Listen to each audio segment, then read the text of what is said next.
Sa araw na to guys ay magluluto ko ngayon ng upo. Ayan, ito nga pala guys yung upo. Bali nga pala lulutuin ko to kasi ito yung aming ah, ulam para sa panggabihan. So ngayon ay hatiin ko muna siya kasi nga mahirap magbalat kapag masyadong mahaba. So kailangan ko muna siyang bawasan. Ayan. So ito nga pala guys, bali nga pala binabalatan ko na siya. Ayan.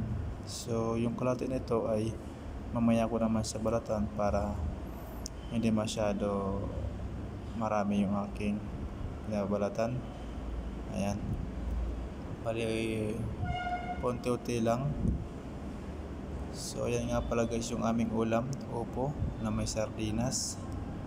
So sa tingin ko yun lang guys ang aking ginagawa ngayong araw na to kasi nga wala ngayon ako ginagawa. So yun muna ang ginagawa ko guys ngayon.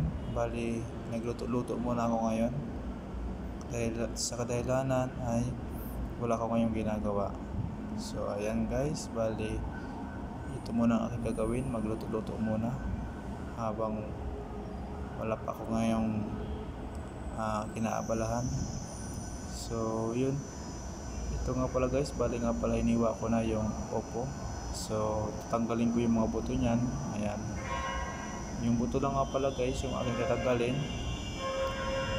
Tapos yung ano nun, yung iba niyan ay yun na yun. Bali sabay na yan guys sa pagluto. Bali yung buto nga pala guys, yung buto lang ang aking tinanggal dyan kasi hindi naman yan makain. So ayan guys, bali nga pala bilis-bilisan ko na para hindi masyado matagal yung aking paggawa ng video. So ayan,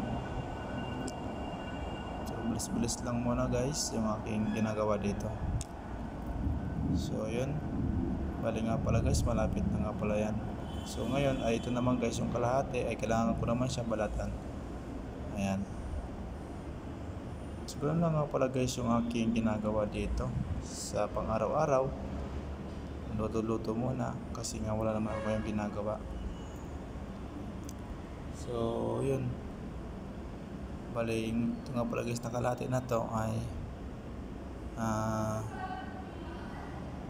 isasabay ko na siya kasi kasya na yan sa aming dalawa yung isang pirasong opo. Medyo malaki naman yan pala guys yan, so kaya naman yan maka ulam sa aming dalawa. So ayan, bali hiwain na rin at saka tanggalin yung yung mga buto niyan kasi di naman yung kailangan. Ayan guys, so yun, okay na yan, mabilis lang yung pagtanggal nito. So ayan nga pala guys, bali hiwain ko na nga pala isa-isa yung mga bitratan ko na upo. So saglit lang yan matapos kasi nga hindi ko na masyado pinahaba yung aking video kasi sobrang mahaba yan kasi nasa kalating oras yan. So ngayon ay bilis-bilis na ko na lang guys para maging maikli na lang yung aking video. So ayan, bali ganun lang guys yung yung paghiwa ko nito. Bali tamang size lang, hindi man masyado malaki para maluto agad. So ito nga pala guys yung yung ulamin namin para sa panggabihan sa araw na to. Ayan. So yun, tapos na nga pala guys. So ngayon ay ito naman yung sibuyas kasi ang gagawin ko ay gigisahin ko lang siya yung pagluto nito. So parating nga pala guys yung luto ko dito, parating gisa. Wala na akong ibang naisipan na luto, tanging ito na lamang. Parating may bawang, sibuyas. Ayan, hindi talaga nawawala yung sibuyas saka yung bawang.